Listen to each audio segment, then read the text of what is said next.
Hello dear student, I am going to discuss about electrostatics. In the previous class, we have discussed up to types of charge and properties of charge. Some property of charge are discussed.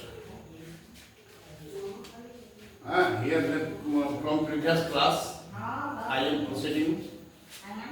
Previous class में हमने पढ़ा था कि charge क्या होता है। Charge दो like charge में, दो समान चार्ज में आकर्षण बल लगता है और दो समान चार्ज में विकर्षण बल लगता है और दो असमान चार्ज में आकर्षण बल लगता है। ठीक है, ये पहला प्रॉपर्टी हम बताए थे।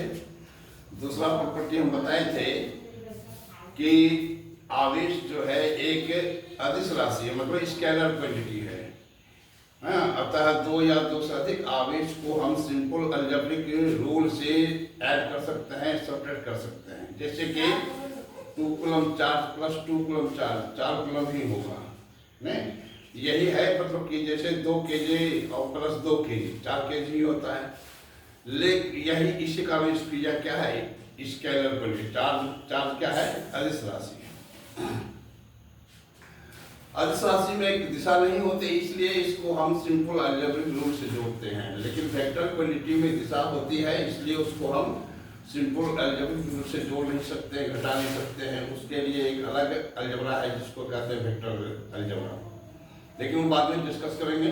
वो जो स्केलर वेक्टर चैप्टर में कुछ बात डिस्कस किया हुआ है, वो 11 में ही तुम लोग पढ़ा होगा। तो चार्ज क्या है कि चार्ज स्केलर क्वांटिटी है, इसलिए दो या दो से अधिक चार्ज को हम सिंपल अलजेब्रिक रूल से जोड़ सकते हैं। जैसे कि 2 कूलम चार्ज और प्लस 2 कूलम चार्ज, ये हमेशा 4 कूलम ही होगा। ना तो 4 कूलम से अधिक हो सकता है, ना 4 कूलम से कम हो सकता है। ठीक है, इसी प्रकार जैसे 8 coulomb charge minus 2 coulomb charge, तो ये होगा 6 कूलम चार्ज। यही है एक आवेश को हम सिंपल अलजेब्रिक रूल से जोड़ सकते हैं, घटा सकते हैं। ठीक है, तीसरा प्रॉपर्टी हम बताए। तीसरा प्रॉपर्टी है इसका, थर्ड प्रॉपर्टी में क्या कहते हैं कि तीसरा प्रॉपर्टी है कि आवेश हमेशा एक स्मॉल पैकेट के रूप में एग्जिस्ट करता है। तो वो स्मॉल पैकेट क्या है, वो स्मॉल पैकेट हो गया चार्ज और इलेक्ट्रॉन या चार्ज और प्रोटॉन। मतलब एक इलेक्ट्रॉन पर चार्ज जो होता है कितना होता है, एक इलेक्ट्रॉन का चार्ज जो होता है -1.6 इंटू 10⁻⁻19 कूलम होता है। नहीं? तो हम किसी भी बॉडी पर चार्ज देंगे या उससे लेंगे तो इसी के मतलब कम से कम इतना ही चार्ज दे सकते हैं, या इसका 2 गुना दे सकते हैं, 3 गुना दे सकते हैं। लेकिन 0.5 मतलब इसका आधा चार्ज निकाल करके नहीं दे सकते हैं। नहीं, जब भी देंगे एक इलेक्ट्रॉन देंगे और एक इलेक्ट्रॉन पर चार्ज ये है 1.6 इंटू 10⁻⁻19 कूलम, इसलिए उतना ही चार्ज किसी बड़ी पर जाएगा या उतना ही चार्ज किसी बड़ी से हम बाहर निकाल सकते हैं। नहीं, इसलिए कहा जाता है कि चार्ज हमेशा एक स्मॉल पैकेट के रूप में होता है। नहीं? और कोई बड़ा चार्ज जो होता है, कोई बड़ा चार्ज Q बराबर होता है Ne, जहां N क्या है, जहां N क्या है तो L क्या है, इंटीगर है, कोई संख्या है, पूर्ण अंक है। N क्या है, कोई पूर्ण अंक है। इंटीग्रल मतलब क्या हुआ, 1 2 3 इस तरह से होगा। लेकिन डिसिमल नंबर नहीं हो सकता है। तो चार्ज जो होगा एक इलेक्ट्रॉन का 2 गुना हो सकता है, 3 गुना हो सकता है, 4 गुना हो सकता है, लाख गुना हो सकता है। लेकिन चार्ज, कोई भी चार्ज 1.5 गुना ही नहीं हो सकता है, फ्रैक्शन नहीं हो सकता है। इसी को कहते हैं चार्ज इज क्वांटाइज्ड। चार्ज जो होता है क्वांटाइज्ड होता है। चार्ज हम किसी को भी दे सकते हैं। जैसे कि सिंपल सा बात है कि रुपया पैसा है, जैसे कि घंटा मिनट है, मिनट अगर घंटा से मांगने के लिए जाएगा तो घंटा क्या देगा? 1 घंटा ही देगा। घंटा ब्रेक करके नहीं देगा, आधा घंटा नहीं देगा, 10 मिनट नहीं देगा, वह 1 घंटा ही देगा, या लेगा तो 1 घंटा ही देगा। उसी तरह कोई बड़ी किसी बड़ी पर चार्ज दे सकते हैं, 1 इलेक्ट्रॉन के चार्ज के बराबर ही दे सकते हैं, या उसका 10 गुना दे सकते हैं, 20 गुना दे सकते हैं। चार्ज किसी गुण को कहते हैं चार्ज इज क्वांटाइज्ड। ठीक है, ये हो गया। चौथा प्रॉपर्टी हम क्या बताएंगे? इस पर इस या एक फॉर्मूला हो गया कोई भी चार्ज को निकालने का। जैसे कि कह देगा कि किसी एटम पर 10 इलेक्ट्रॉन दिया गया, तो उस पर कितना चार्ज होगा? तो क्यों यहाँ का मतलब क्या हुआ? 10 इलेक्ट्रॉन दिया गया, n का मान है 10, n का नंबर है, कितना इलेक्ट्रॉन दिया गया? 10, n का मान 10 हो गया। और E का मान हम जानते हैं कि E बराबर होता है -1.6 इंटू 10⁻⁻19 कूलम। इसलिए उस इलेक्ट्रॉन पर चार्ज कितना हुआ? तो Q बराबर हो जाएगा N इंटू E। N का मान 10 है, इसका मान -1.6 इंटू 10⁻⁻19 कूलम हुआ। ये हो जाएगा कितना? -1.6 इंटू 10, यहाँ पर 10 पर पावर 1 है, यहाँ 10 पर पावर -19, दोनों का बेस सेम है, दोनों में क्या पावर जुड़ता है, तो -19 प्लस 1 तो -18 हो जाएगा। तो ये हो गया इतना कूलम चार्ज। ठीक है, इस पर और भी ज्यादा क्वेश्चन पूछा जा सकता है, बाद में हम डिस्कस करेंगे। प्रॉपर्टी ऑफ चार्ज पढ़ाने के बाद उसको हम डिस्कस करेंगे। चौथा प्रॉपर्टी में क्या पढ़े कि चार्ज को, आवेश को न तो हम उत्पन्न कर सकते हैं, ना ही उसको नष्ट कर सकते हैं। अर्थात चार्ज जो होता है किसी भी प्रोसेस में, जैसे कि दो बड़ी को हम बराबर किए घिसे, ये एक प्रोसेस हुआ। इस प्रोसेस में क्या होता है, एक बड़ी से 4 इलेक्ट्रॉन निकल के दूसरे बड़ी में जंप कर जाता है, तो केवल ट्रांसफर ऑफ इलेक्ट्रॉन होता है। इसी कारण एक्सेस ऑफ चार्ज किसी पर कहीं ज्यादा हो जाता है, कहीं कम हो जाता है, तो हमको चार्ज महसूस होता है नहीं। तो चार्ज को हम उत्पन्न नहीं किए, बल्कि उसमें चार्ज का आवेश का ट्रांसफर हुआ, एक बड़ी से दूसरे बड़ी में चला गया। लेकिन चार्ज को हम ना तो उत्पन्न कर सकते हैं, ना ही नष्ट कर सकते हैं। इसको ऐसे भी समझ सकते हो कि मान लो कि ये एक प्रकार का एटम है, ये दूसरे प्रकार का एटम है, या ए है, यह बी है। इस पर क्या है, 10 इलेक्ट्रॉन है, 10 प्रोटॉन है और 12 न्यूट्रॉन है। इस पर मान लो कि 15 इलेक्ट्रॉन है, 15 न्यूट्रॉन है, 15 प्रोटॉन है और 16 न्यूट्रॉन है। तो इसमें से मान लो कि ये 10-15 वाला में से एक इलेक्ट्रॉन इसमें जंप कर गया, तो इसमें क्या हो गया, 14 इलेक्ट्रॉन हो गया। 14 इलेक्ट्रॉन 14 प्रोटॉन को न्यूट्रलाइज करेगा, एक प्रोटॉन एक्सेस बच जाएगा। इसलिए इस बी पर क्या हो जाएगा, बी जो हो जाएगा पॉजिटिव, एक पॉजिटिव चार्ज पर आ जाएगा। और इस पर 10 इलेक्ट्रॉन था, 10 प्रोटॉन था, ये दोनों एक दूसरे को न्यूट्रलाइज कर रहा था।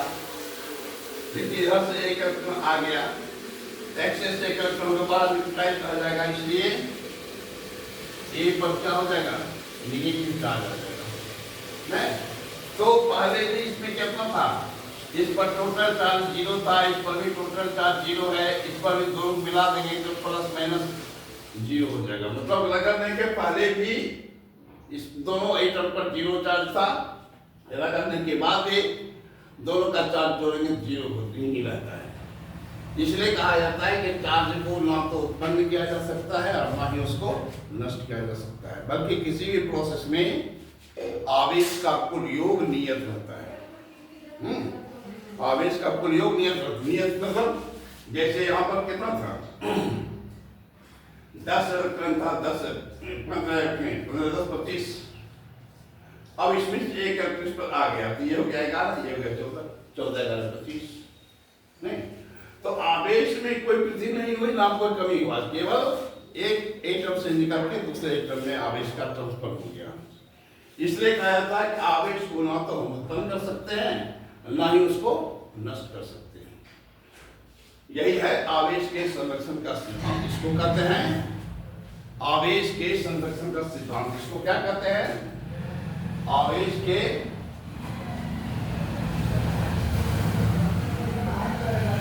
संरक्षण का सिद्धांत। संरक्षण का सिद्धांत।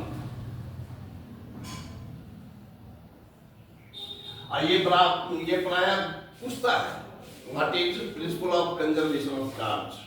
आवेश के संरक्षण का सिद्धांत क्या है? इसका जवाब सुनिए, यही दोगे। आवेश को ना तो उत्पन्न किया जा सकता है ना ही उसको नष्ट किया जा सकता है, बल्कि किसी भी प्रोसेस में आवेश का प्रयोग नियत करता है। This is called principle of conservation of energy. तो ये 4 प्रॉपर्टी हुआ। नहीं, पांचवा प्रॉपर्टी में क्या कह सकते हैं? पांचवा प्रॉपर्टी में ये कह सकते हैं कि कोई आवेश है, कोई आवेशित बॉडी है, वो दूसरे अन्य अनावेशित बॉडी के पास, जैसे ये कलम है और ये तो इस पर आवेश है, इस पर आवेश नहीं है। इसको यदि निकट में लाते हैं तो इस कलम में जो इलेक्ट्रॉन छितरा हुआ है वह इलेक्ट्रॉन एक जगह जमा हो जाएगा। यदि मान लो ये पॉजिटिवली चार्ज है तो ये positively charge negatively charge electron को यहाँ जमा कर देता है। सताएंगे नहीं, इसको कांटेक्ट में नहीं लाएंगे, दूर में ही थोड़ा सा निकट लाएंगे लेकिन दूर में रखेंगे।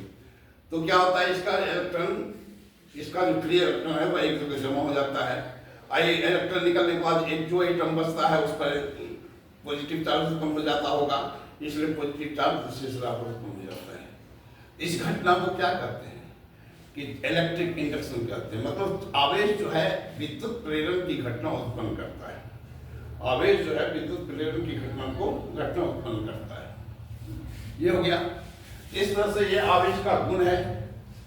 अब है कि अब हमें बोले कि इस फॉर्मूला पर क्यों इक्वल टू एनी पर बहुत सारा क्वेश्चन पूछ सकता है, तो हम उस क्वेश्चन को थोड़ा डिस्कस कर लेते हैं कि इसको क्यों इक्वल टू एनी पर जो भी क्वेश्चन होगा, हाँ, इसमें क्या करना होगा? सबसे पहले हमको नंबर ऑफ इलेक्ट्रॉन या नंबर ऑफ प्रोटॉन जानना होगा, नहीं, या नंबर ऑफ इलेक्ट्रॉन या नंबर ऑफ प्रोटॉन दिया हुआ है तो टोटल चार्ज जानना होगा।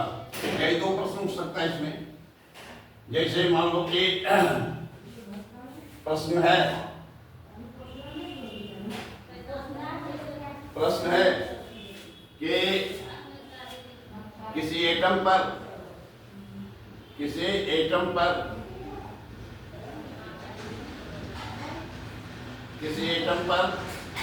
100 इलेक्ट्रॉन दिया गया, 100 इलेक्ट्रॉन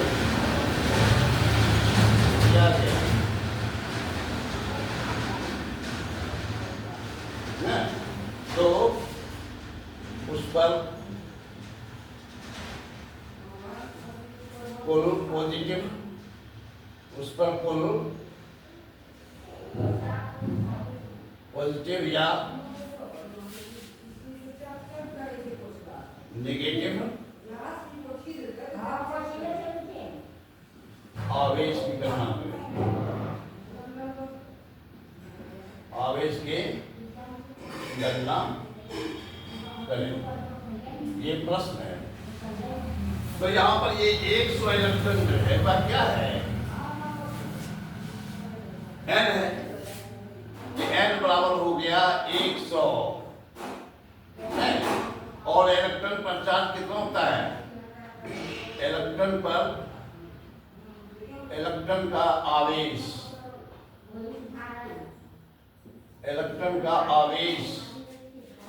E बराबर होता है -1.6 इंटू 10⁻⁻⁹ कूलम।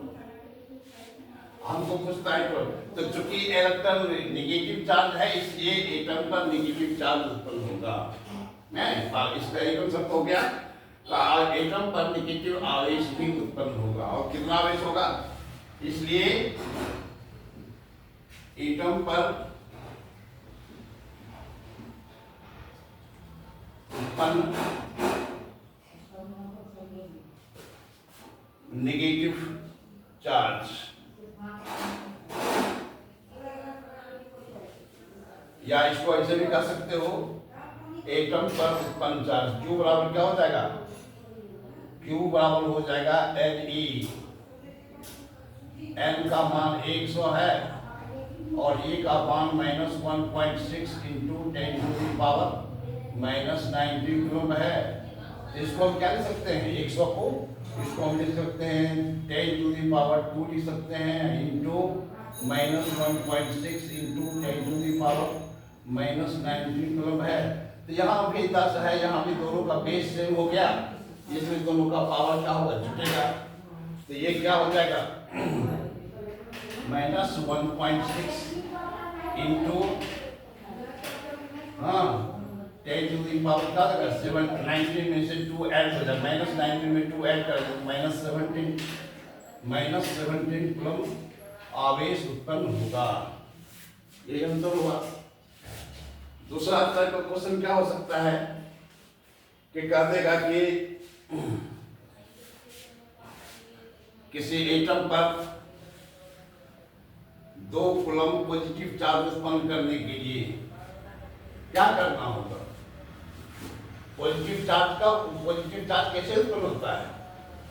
किसी एटम पर पॉजिटिव चार्ज कैसे उत्पन्न होता है? पहले पढ़ा चुके हैं कि कोई जो एटम इलेक्ट्रॉन लूज करता है उस पर पॉजिटिव चार्ज उत्पन्न होता है, और जो एटम इलेक्ट्रॉन गेन करता है उस पर नेगेटिव चार्ज उत्पन्न होता है। यह प्रश्न है कि किसी एटम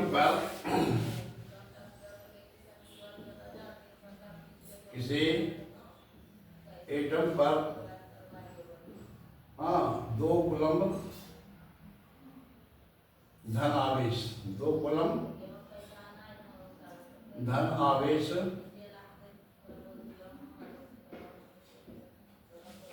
उत्पन्न करने के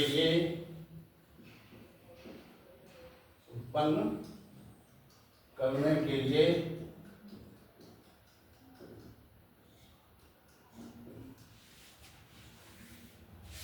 कितना इलेक्ट्रॉन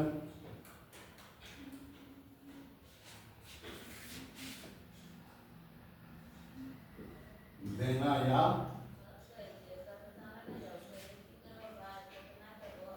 निकालना होगा? नहीं, तो देना या निकालना होगा। ये तो इसी पता चल रहा है कि चूंकि एटम पॉजिटिव चार्ज हो रहा है, एटम पॉजिटिवली चार्ज हो रहा है। अब पॉजिटिवली चार्ज कब होता है? जब एटम से इलेक्ट्रॉन हम निकालते हैं।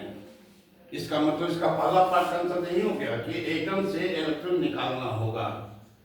एटम से इलेक्ट्रॉन निकालना होगा। यहाँ पर पहला क्या कहेंगे कि एटम से इलेक्ट्रॉन बाहर निकालना होगा। तो क्या कहेंगे यहाँ पर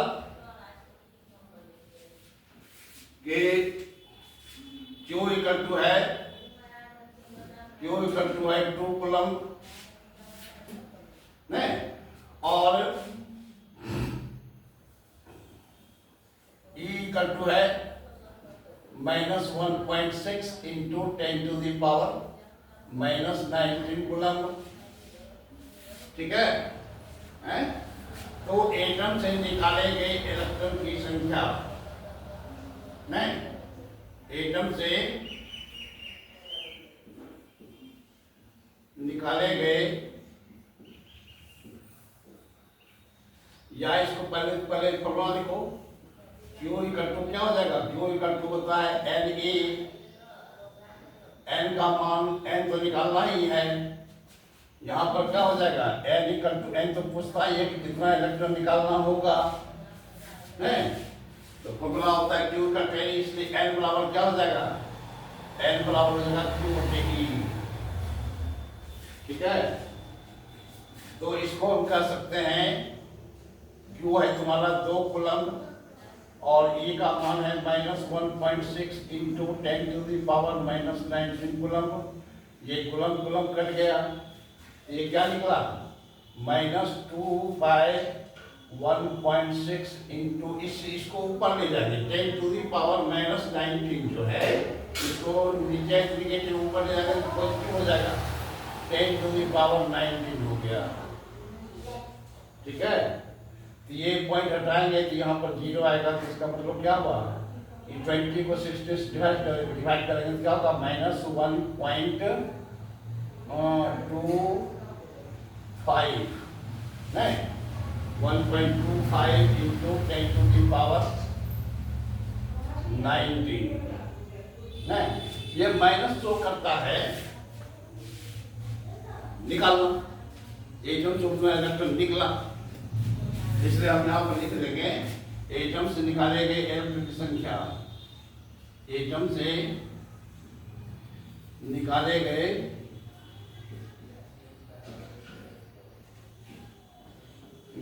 एटम की संख्या, इलेक्ट्रॉन की संख्या, इलेक्ट्रॉन की संख्या, इलेक्ट्रॉन की संख्या बराबर क्या हो जाएगा, ये बराबर हो जाएगा 1.25 इंटू 10⁻19 इलेक्ट्रॉन। ये संख्या है, इसका कोई यूनिट नहीं होगा, ये तो संख्या है इसका, इसलिए इसका कोई यूनिट नहीं होगा। तो इस तरह से हम इसको सॉल्व कर सकते हैं। दूसरा क्वेश्चन क्या हो सकता है, जैसे कह देगा कि एक एटम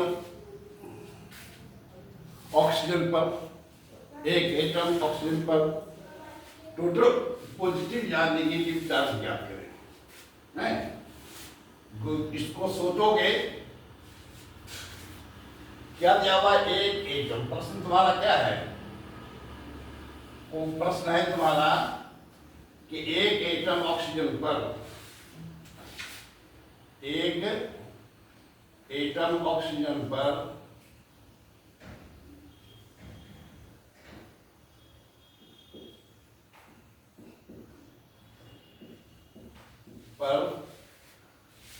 टोटल या एक एटम ऑक्सीजन में टोटल पॉजिटिव या नेगेटिव चार्ज ज्ञात करें।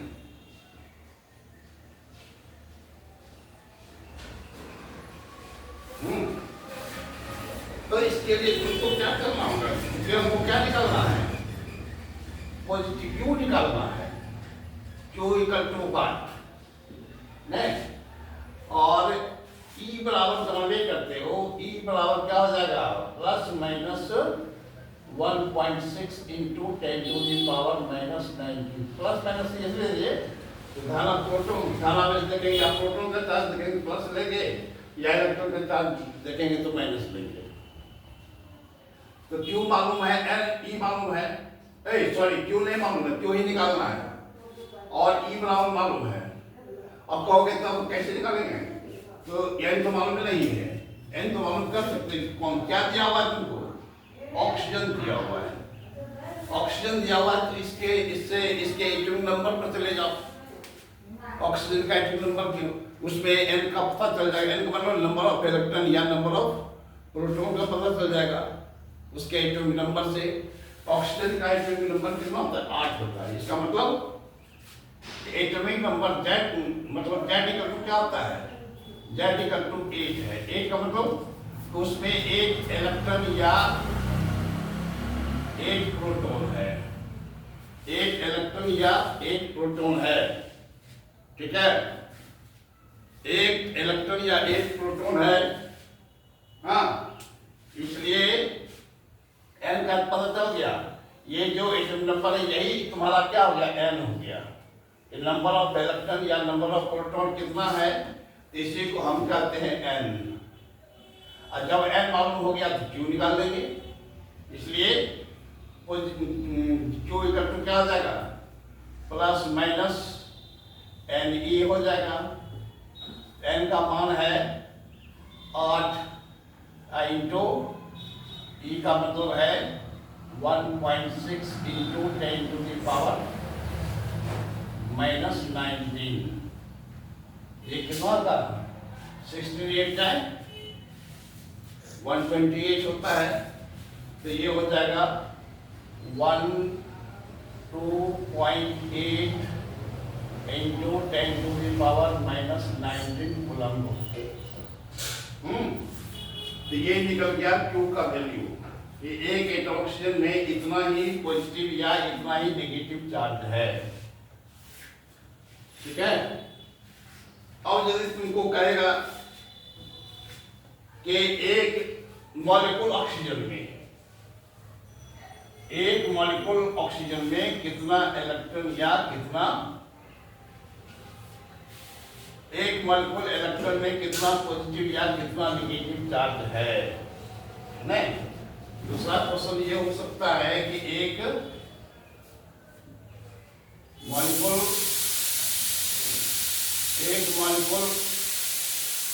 ऑक्सीजन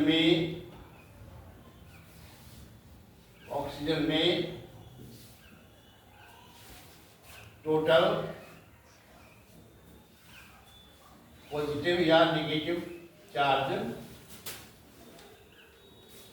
ज्ञात करें।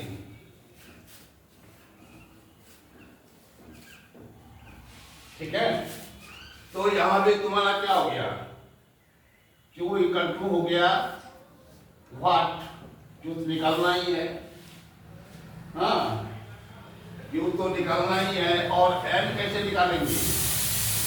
और E बराबर जानते करते हो क्या होता है? +-1.6 into 10 to the power -19 coulomb होता है, नहीं। और हमको निकालना है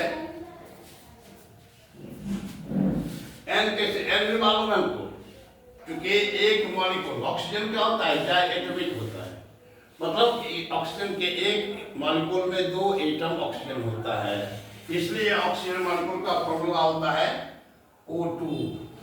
इसका फॉर्मूला क्या होता है? O2। इसका मतलब इसके एक मॉलिक्यूल में 2 एटम है, इसको भी लिख सकते हैं 2O भी लिख सकते हैं। और 2O का मतलब क्या हुआ? 2 इंटू इसका एटम नंबर कितना होता है? 8, तो 2 इंटू 8 इक्वल टू 16। इसमें इलेक्ट्रॉन 16 इलेक्ट्रॉन या प्रोटॉन है,